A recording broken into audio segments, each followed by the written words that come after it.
viewers, welcome back to Breaking News. Today on Sunday 5th of October 2025, I'm Kaila Dwi Chelsy Olyvia will bring you to the most update and hottest news from all around the world.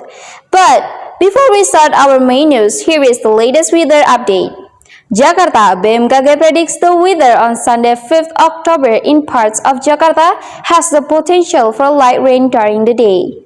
On Sunday morning, all of Jakarta will be cloudy with an estimated temperature of 28 until 31 degrees Celsius, with an average humidity of 61 until 76%, while wind speeds in the morning are on average 1.8 until 9.3 km per hour.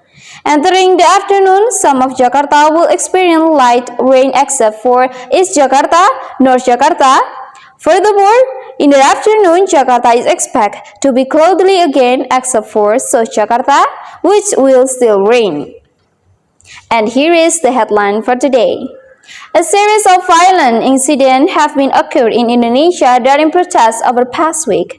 Started peacefully, the demonstration turned into clashes, leaving at least 7 people dead and 100 injured. The incident began on August 25th when thousands of people gathered peacefully outside the House of Representation or DPR building in the capital city, Jakarta.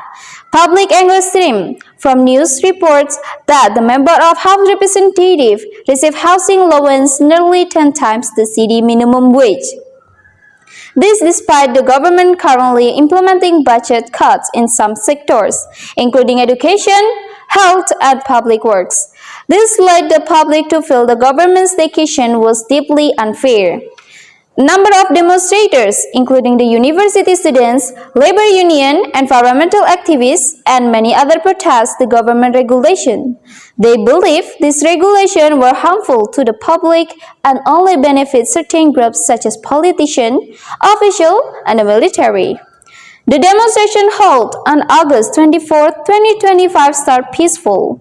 However, by the evening there is no DPR members had met with the protester. By 9:15 p.m., police and protesters were engaged in the clashes.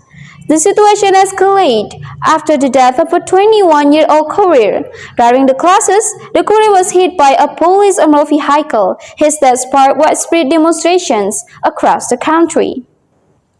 Protests were not limited in Jakarta. The clashes also marked demonstrations in some major cities across Java, Sumatra, Sulawesi, and Kalimantan. In Yogyakarta, a student died during classes.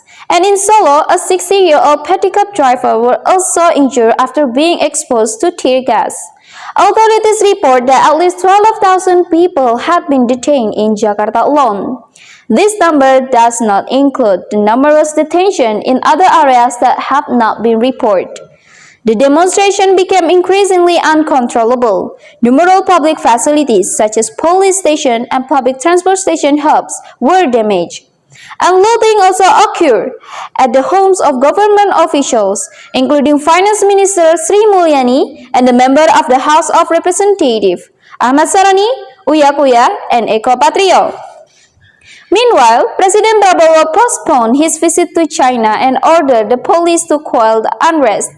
He also promised a transparent investigation into the death of a courier who was run over by a police armored vehicle. At least 7 police officers are currently being questioned in connection with the incident. In addition to the civilian casualties, he also emphasized the numerous injuries to police officers. The unrest that erupted during the demonstration in Indonesia has certainly attracted global attention. The UN, as an international organization, has called for an investigation into the excessive use of force. Given the Indonesian police history of brutality in dealing with demonstration, Human Rights Watch has also warned against treating civil unrest as an act of terrorism. Several major countries, including the US, Australia, and France, have also urged President Prabowo to temporarily postpone his visit to China and the situation improves. This concludes this report. The situation in Indonesia remains tense, and we will closely monitor and report on these incidents. Stay tuned to our channel for more information. See you in the next report.